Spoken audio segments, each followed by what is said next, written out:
Em uma partilha recente, nós vimos que o orgulho faz parte de 7 pontos importantes que toda alma tem que trabalhar no ego a partir de um certo momento da trajetória evolutiva do ser. E esses 7 pontos são a avareza, a gula, a inveja, a ira, a luxúria, o orgulho e a preguiça. Então, este orgulho é uma expressão do ego antes que o ego seja absorvido pela alma. E este orgulho faz com que o ego se admire, supervalorize suas qualidades e seus feitos. E este orgulho representa um núcleo de forças que atrai para si forças que vibram no mesmo diapasão. E essas forças então passam também a girar em torno desse ego como satélites giram em torno de um astro, em torno de um planeta. E entre essas forças que são atraídas pelo orgulho e que giram em torno dele, nós também podemos citar a arrogância, a prepotência, a intolerância, a separatividade, a agressividade, a soberba, a vaidade, a ambição, etc. Uma tendência bem marcante do ego, que nós podemos reconhecer à primeira vista, é do ego querer ser o centro de tudo, querer ser o centro do universo. E tudo então passa a girar em torno deste ego. O círculo familiar, os afins, o grupo, os interesses, as tendências, os bens materiais, ou seja, como se o ego criasse um sistema gravitacional próprio e em torno dele tudo passa a girar. E nós podemos até definir esse sistema egocêntrico, o ego no centro de tudo.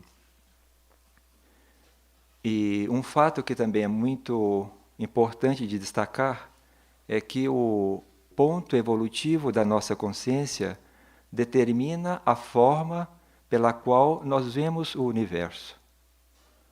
Então, enquanto a humanidade estava muito centrada no ego, na implantação do ego, na formação do ego, a visão do universo que correspondia a esse estágio evolutivo da consciência era aquela visão que usava o sistema geocêntrico, ou seja, se considerava que a Terra estava no centro do universo e o Sol, os planetas, toda a esfera celeste girava em torno da Terra. E esse sistema geocêntrico foi enunciado oficialmente por volta do ano 100, mas já existia muito antes, o ego já vinha se formando muito antes, e ele preponderou até o início da Idade Média. E neste período, com o desenvolvimento da mente concreta do ser humano, aí o ser humano pôde perceber que, na verdade, a Terra não era o centro do universo. Então, por meio de cálculos, de equações matemáticas, se comprovou que o Sol é que estava no centro do universo. E em torno do Sol giravam a Terra, giravam os planetas, formando um sistema solar. E esse sistema heliocêntrico, ou seja, o Sol no centro do sistema solar, do qual a Terra faz parte, foi enunciado oficialmente e levou ainda 100 anos para esse sistema ser aceito. Por quê? A humanidade ainda estava muito centrada nela mesma, muito centrada na Terra. Então, para largar a Terra e colocar o Sol no centro do universo, ainda se levou oficialmente 100 anos para se completar esse processo. E a consciência do ser humano continua evoluindo a mente concreta continuou evoluindo, as ciências foram se ampliando e com o advento da moderna astronomia, se constatou que, na verdade, o Sol também não era o centro do universo. Então se percebeu que o Sol, como estrela, era apenas um Sol dentre bilhões de outros sóis que compõem a nossa galáxia. Então aí saiu desse sistema heliocêntrico e entrou num sistema muito mais universal. Então nós vemos que a consciência humana foi dando saltos em relação à sua forma de ver, de abordar o universo. Se partiu do sistema egocêntrico, geocêntrico, se passou pelo sistema heliocêntrico e se entrou nesse sistema mais universal, mais cósmico. E apesar desses saltos em consciência, a humanidade ainda permaneceu na fase do egocentrismo, na fase do geocentrismo.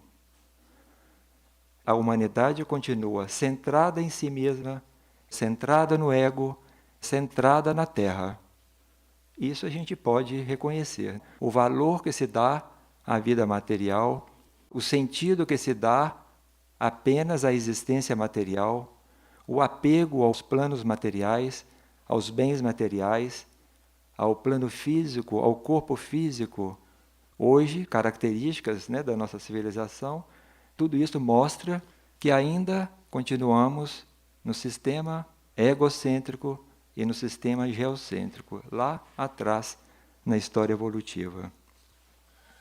Então, vemos que precisamos expandir nossa consciência, Nós precisamos sair desses limites do ego, desses limites da Terra, desses limites do próprio sistema solar e entrar numa relação mais direta, numa relação mais viva com esse universo ao redor, com sua vida, com suas leis, com seus mistérios. E o que impede a consciência humana de fazer esse salto verdadeiro na consciência ainda são aqueles mecanismos do ego.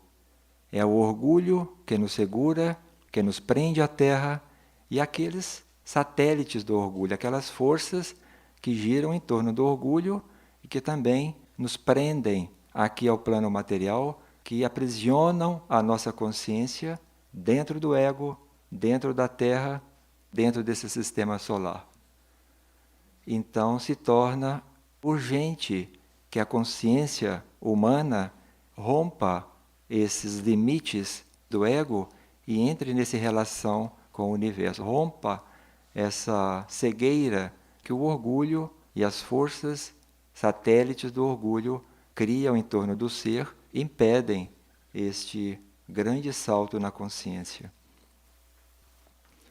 Então, nós não podemos combater diretamente esse ego, esse orgulho, essas forças afins ao orgulho, mas nós podemos, então, colocar este ego diante de um referencial maior do que ele, para que esse referencial maior possa fazer nele um trabalho subjetivo de romper essa prisão, de romper essas correntes que o prendem aqui à Terra. E esse referencial que nós podemos colocar diante do ego para trabalhar esse orgulho é o universo. O universo não tem ego. O ego é próprio aqui da Terra, é próprio dessa fase evolutiva da humanidade de superfície aqui no planeta Terra. Mas o universo não tem ego. Nós vimos que uma característica muito típica do ego é que ele passa a centralizar tudo. Tudo gira em torno dele. O universo não tem esse centro. O universo está numa expansão infinita. O universo está numa expansão cada vez mais rápida, diz também a ciência. E um outro ponto também que é típico do ego, é o ego querer fazer prevalecer sua própria vontade.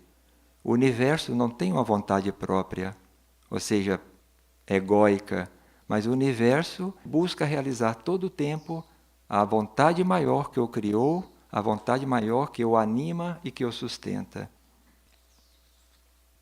Então, nós podemos usar essas grandezas materiais do universo, esses números que a ciência nos passa, para podermos fazer esse trabalho subjetivo de redimensionar o nosso ego, de trabalhar o nosso ego para que ele reconheça que ele tem que também dar o seu salto para entrar nessa relação mais cósmica, mais universal. E como essas distâncias no universo são inimagináveis, a ciência criou então padrões de medida especiais para se relacionar com esse universo, com essas grandezas, com essas dimensões do universo físico-material.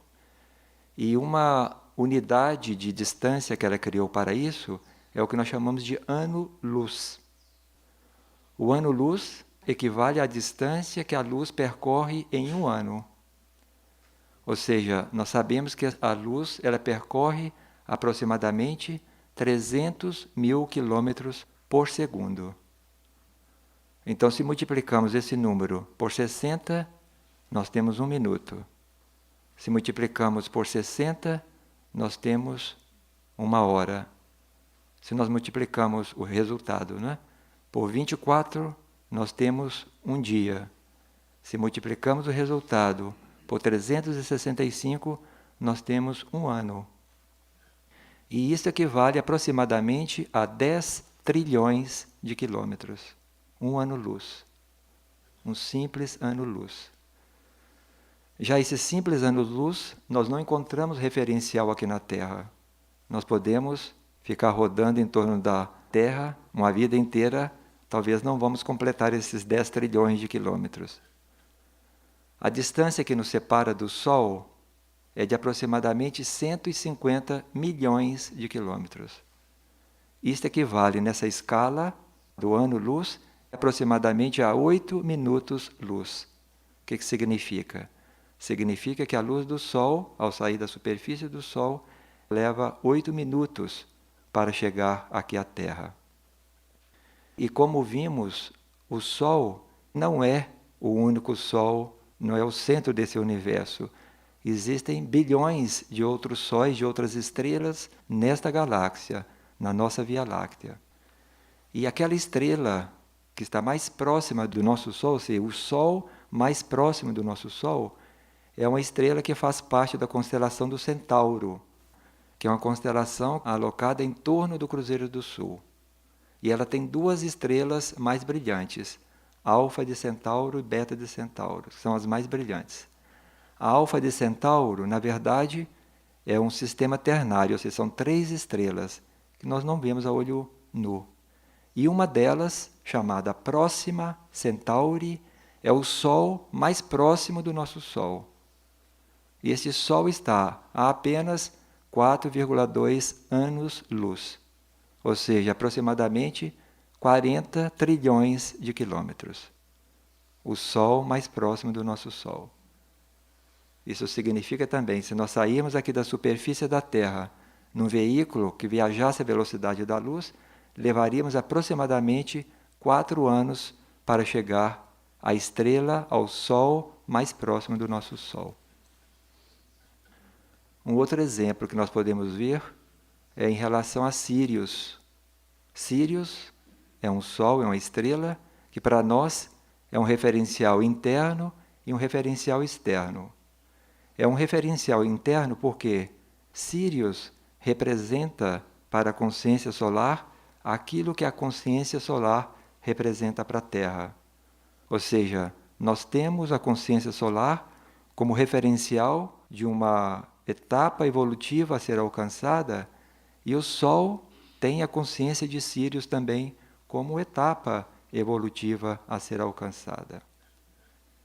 E Sírius é um referencial externo porque é a estrela mais brilhante do nosso firmamento, a olho nu. Ela é o 5º Sol mais próximo do nosso Sol e está aproximadamente 8,2 anos-luz, aproximadamente 80 trilhões de quilômetros. Se nós saíssemos aqui da Terra, num veículo, viajasse à velocidade da luz, levaríamos em torno de 8 anos para chegar fisicamente a Sírius.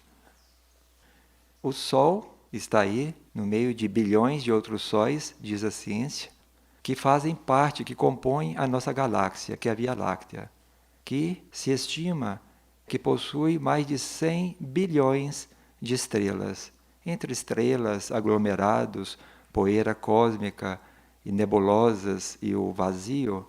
Então isso é o que compõe fisicamente a nossa galáxia. A nossa galáxia, vista externamente, parece ter uma forma em espiral. E de uma ponta a outra dessa espiral, a distância, o comprimento dessa galáxia é de aproximadamente 100 mil anos-luz. Não vamos mais nem multiplicar por um ano-luz, que já os neurônios já se extrapolaram. Mas isso significa o quê? Se nós saíssemos da extremidade da nossa galáxia, da Via Láctea, num veículo à velocidade da luz, nós levaríamos 100 mil anos para atravessar a galáxia de ponta a ponta. Uma galáxia. E a ciência ainda diz que existem no universo manifestado mais de 100 bilhões de galáxias. No universo manifestado, naquilo que a ciência, com seus recursos também muito limitados, pode enxergar e que nos passa. Então, nessas alturas, se sobrou algo do nosso ego, ele já virou aí poeira cósmica nesse caminho, porque que são os nossos valores, os nossos referenciais, as nossas ambições, a nossa vidinha, as nossas preocupações diante dessas grandezas, diante de tudo isso. Como se tudo isso não bastasse, ainda tem um dado.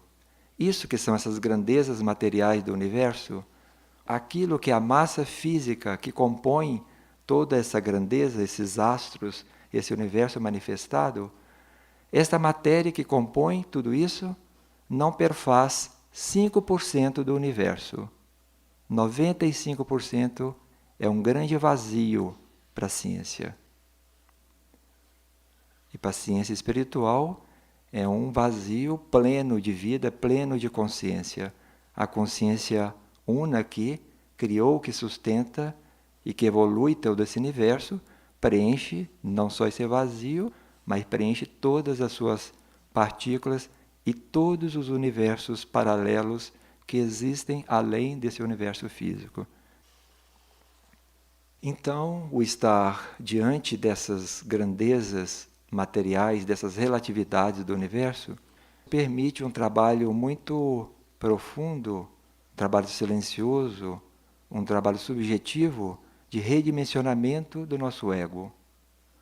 Então, a partir de um certo momento, o nosso ego, diante de tudo isso, o indivíduo começa a desenvolver uma qualidade que permite que ele entre numa relação mais viva, mais real com esse universo, que é a humildade.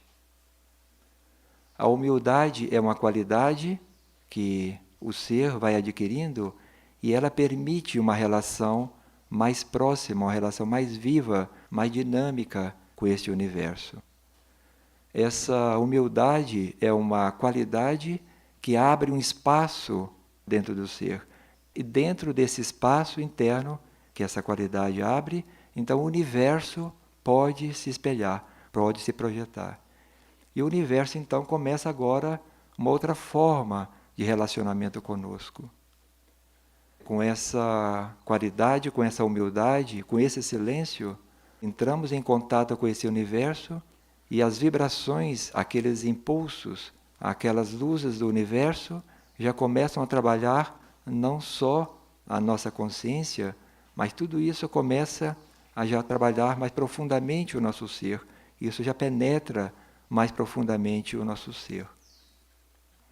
E nesse silêncio, nesse estado de humildade, o universo passa a nos revelar parte da sua vida, das suas leis, dos seus mistérios, das suas luzes, das suas presenças, das suas consciências. Tudo isso começa a se desenvolver um diálogo muito vivo entre a consciência, entre o indivíduo e o universo, a partir desse espaço interior que nós abrimos com esta qualidade da humildade.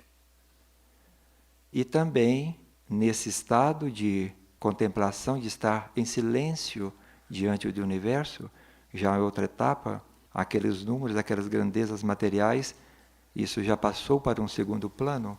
Então, esse universo silencioso, luminoso, num certo momento começa a manifestar suas leis, começa a nos revelar suas leis. E nesse estado de redescoberta, nesse diálogo vivo com o universo, nós podemos, num certo momento, reconhecer uma lei cósmica, uma lei criadora universal, que é uma lei que já foi conhecida aqui na Terra de uma forma muito mais viva. A Terra já teve grandes civilizações que se desenvolveram aqui na superfície e que lidavam com essas leis cósmicas de uma forma muito mais viva. E uma dessas leis que nós podemos reconhecer a partir desse diálogo com o universo é a lei da analogia, que diz: o que está embaixo é como o que está em cima. Esta lei foi enunciada por Hermes Trismegisto, que foi um grande iniciado que sintetizou toda a sabedoria, todo o conhecimento esotérico do Antigo Egito nessa frase. Então, dentro dessa frase, isso não é uma imagem poética, isso não é uma imagem simbólica, existe uma realidade, existe um universo por detrás desta lei. O que está embaixo é como o que está em cima. Na verdade, toda a nossa vida aqui na Terra, toda a nossa manifestação está fundamentada, está baseada nesta lei. E quando estamos nesse processo de redescobrir essas leis que o universo vai nos revelando, vai nos desvelando, por essa lei da analogia, nós podemos reconhecer que a nossa célula física é a própria expressão do universo. O universo se projeta, se espelha dentro de cada célula física. Ele cria a célula física à sua imagem e semelhança. A célula tem várias formas, mas a forma típica de uma célula é uma forma arredondada, é uma forma esférica. Quando entramos em contato com essa lei da analogia, reconhecemos que o universo se projeta em nosso físico, em nosso corpo material, em nossa célula física, e cria essa célula física a sua imagem e semelhança. O universo é infinito na sua manifestação, e o infinito não cabe dentro da nossa consciência. Então nós imaginamos, nós damos uma forma para esse universo, e uma forma que cabe dentro da nossa consciência material e que representa para nós esse universo é uma forma esférica, uma forma redonda, que ela é uma unidade em si, é um sistema fechado em si. Por mais infinita que seja essa esfera, ela tem uma unidade, ela tem uma consciência central, uma unidade em si. Então, essa forma ideal do universo que nós podemos conceber, ela então se projeta dentro do nosso físico e cria a célula física à sua imagem e semelhança. A célula, como sabemos, é preenchida de uma massa líquida muito fina, que não só preenche e dá forma a essa célula, mas essa massa líquida se coloca totalmente aberta, receptiva para aqueles impulsos que vêm de fora da célula. E só assim, nessa abertura, nessa entrega que este líquido intracelular, dentro da célula, essa atitude de receptividade desse líquido é que permite então que o universo se projete, o universo se espelhe dentro de cada uma dessas células e crie essa célula à sua imagem e semelhança. Existe uma frase no livro A Formação de Curadores que diz o seguinte, a página 71. O interior das células é um grande laboratório. Isto a ciência terrestre já descobriu. Porém, o lado oculto dessa realidade não foi por ela penetrado. Nós sabemos que o organismo humano é composto de trilhões de células. Só o nosso cérebro é composto de bilhões de neurônios, assim como uma galáxia é composta também por bilhões de estrelas. E esse organismo é composto, por células, e cada célula então representa uma unidade funcional, uma unidade estrutural, e essas células vão se agrupando entre si e vão formando organismos cada vez, desde os organismos mais simples aos organismos mais complexos, os organismos vivos, vegetais, animais, até o ser humano. E o organismo humano, os organismos vivos também têm uma forma semelhante. O organismo humano é criado a partir da união de duas células também diferenciadas, que são as células reprodutoras masculina e feminina. Então, a união entre essas células cria um ovo. Esse ovo agora passa a se desenvolver, passa a se multiplicar, passa a se diferenciar e vai aos poucos dando origem a um embrião, a um feto, até formar um corpo completo de um recém-nascido. O ramo da ciência que estuda essas etapas de formação de um organismo humano, desde o início, passando pelo embrião, passando pelo feto, até formar um organismo completo, é a ciência da embriologia. Então, a embriologia estuda todas essas etapas aí do desenvolvimento material de um ser. E esta lei da analogia permite ainda afirmar o seguinte: não se pode compreender realmente a embriologia sem conhecer as leis básicas da astronomia. Ou seja, não se pode conhecer as leis de desenvolvimento de um organismo humano e de um ser humano sem conhecer aquelas leis básicas que regem a vida do universo. E o contrário também é verdadeiro. Não se pode compreender realmente a astronomia sem conhecer as leis básicas da embriologia. O que está embaixo é como o que está em cima. Isso pode parecer uma lei, algo muito fantástico, mas isso já foi conhecido no passado da humanidade, já está no registro aí do plano mental da humanidade. E no passado não muito distante, a medicina tibetana, que se desenvolveu até o início do século passado, por volta de 1920, por volta de 1930, ali teve um final, ela chegou a criar uma escola médica que se chamava Casa de Medicina e de Astronomia. Ou seja, a astronomia fazia parte do currículo médico. Um outro desdobramento que nós podemos reencontrar, reconhecer por esta lei da analogia é o seguinte: não se pode compreender, não se podem tratar as enfermidades degenerativas dos olhos sem se voltar para o universo.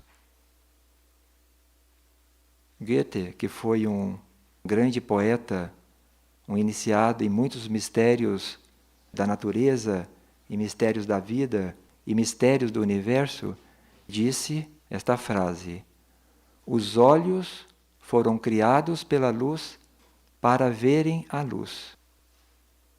O referencial de luz aqui na Terra para nós é o Sol, são as estrelas, é o universo. Sem o Sol, sem as estrelas, sem o universo, nós estaríamos imersos numa escuridão. Então isso permite ajustar essa frase: o universo cria os nossos olhos para os olhos verem o universo. Ou seja, o universo cria os nossos olhos para que os nossos olhos possam ver as manifestações, a criação desta luz do universo. Então, só se pode compreender, tratar realmente, verdadeiramente, uma enfermidade degenerativa dos olhos se nós nos voltamos para o universo. Por quê? É no universo que está a ideia criadora dos nossos olhos, no universo que está o arquétipo dos nossos olhos, que foi a luz que criou os nossos olhos. Nós sabemos que todas as enfermidades degenerativas dos nossos olhos surgiram a partir da distorção que nós criamos na nossa relação com a luz, na nossa relação com a verdade. Ao longo das vidas nós negamos a verdade, nós fugimos da verdade, nós distorcemos a verdade, nós rejeitamos a verdade.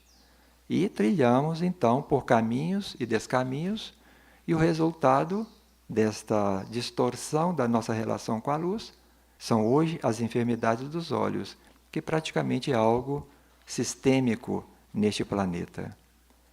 Então nós temos que recobrar a nossa relação com o universo, nós temos que reencontrar a nossa relação com essa luz do universo, para que não apenas os nossos olhos físicos possam novamente ver corretamente tudo aquilo que essa luz manifesta, mas também para que nós possamos enxergar outras luzes, outras realidades que os nossos olhos internos ainda têm para desvendar, para descobrir dentro desse universo. Então, temos que nos voltar para o universo, temos que nos voltar nessa atitude de silêncio, nessa atitude de humildade diante do universo, para que o universo comece a redimensionar o nosso ego e para que comece a trabalhar o nosso orgulho, comece a dissolver aquelas forças satélites do orgulho, que foram essas forças que nos desviaram do caminho da luz, nos desviaram daquele caminho que a luz traçou para nós.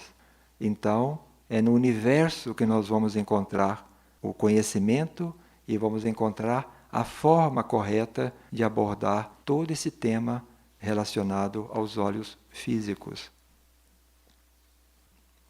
Quando então nos abrimos para esse universo, não só esse universo externo, porque também existe um universo interno, basta nós fecharmos os nossos olhos, voltarmos para dentro, vamos encontrar também este mesmo universo projetado dentro do nosso ser.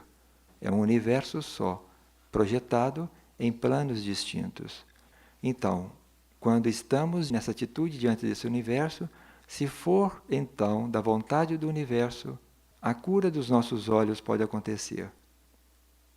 Diz o ensinamento: hoje é tempo de milagres.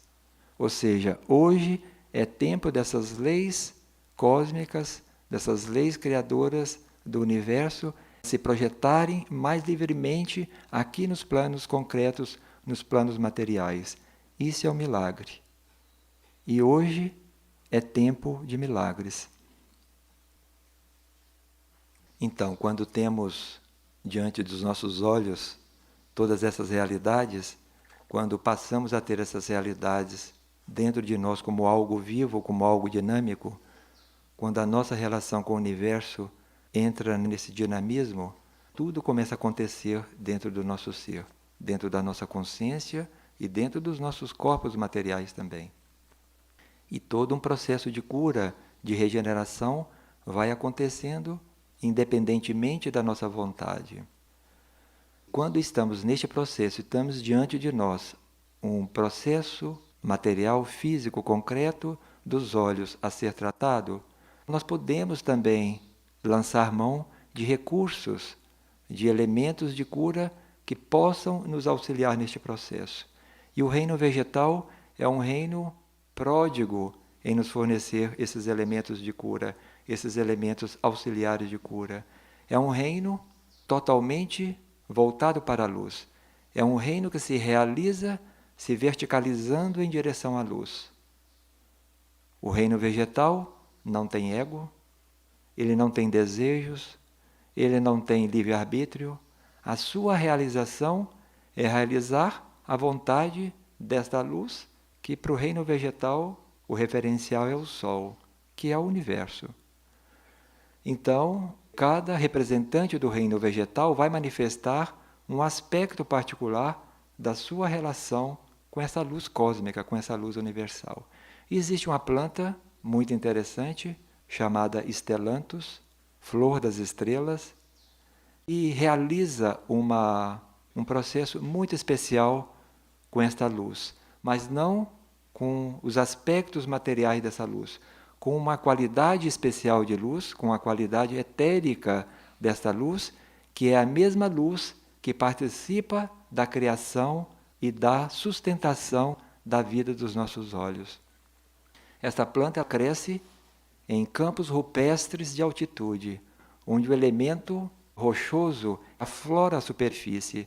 Então ali não podem surgir representantes do reino vegetal além de um certo tamanho, porque não encontram um terreno propício para aprofundar raízes e poder crescer na superfície. Então as plantas que crescem nesses ambientes são plantas totalmente expostas à luz, totalmente entregues à luz. E neste campo crescem essas flores, essas plantas, o Stellanthus. No início da primavera, esta planta solta, ela emite uma roseta de folhas. Poucas folhas, ela não perde tempo, não faz caule. O suficiente para sustentar o seu desenvolvimento e sustentar a sua busca, que é a busca por essa qualidade de luz. Ela cresce na primavera, no verão, do centro dessa roseta de folhas, começa a aparecer uma haste floral. E no topo desta haste um botão floral. E aquilo começa a crescer. Vai crescendo ao longo do verão, chega até o outono, chega a atingir 2 metros de altura. Num ambiente totalmente exposto ao sol, uma haste floral com 2 metros de altura. Mas se percebe que ela está nessa busca contínua de uma qualidade de luz que ela sabe muito bem qual é. E no outono, no inverno, nós vemos que até a luz externa é uma luz muito mais diáfana, é uma luz muito mais sutil, uma luz muito mais leve. E é na direção dessa qualidade sutil da luz que essa planta faz a sua busca. E num certo momento, em pleno inverno, ela reencontra essa luz, interrompe o seu crescimento floral e as flores agora se abrem. Se abrem e agora entram numa relação, acolhem esta luz. E não se realizam, não se esgotam nesse processo. Elas acolhem essa luz, condensam essa luz nos seus líquidos, na sua seiva, e leva essa luz condensada até o interior da terra, até o caule subterrâneo, até os rizomas desta planta. Deste rizoma, usando métodos especiais, podemos liberar esta luz sutil, aprisionada, condensada dentro desses rizomas. E podemos fazer preparados com eles. Um deles é o hidrato luz despertar. Ele trabalha a nossa relação com a luz, mas na esfera da consciência. Esta mesma luz que preenche esse universo, essa luz permeia a nossa consciência. E o hidrato luz despertar trabalha no sentido de predispor essa nossa consciência material a se relacionar de uma forma mais viva, mais receptiva para essa luz do universo. E o outro preparado, que é o Stellanthus dinamizado, ele já trabalha a luz, mas nos seus aspectos um pouco menos sutis, aquela qualidade sutil de luz que cria e que sustenta a vida dos nossos olhos. Isso é o medicamento Stellanthus. Então se vê como o que pode se desdobrar a partir do nosso relacionamento com o universo. Nós partimos do ego, partimos da Terra, entramos numa relação com o universo e de repente o universo começa a desdobrar diante de nós tantas realidades.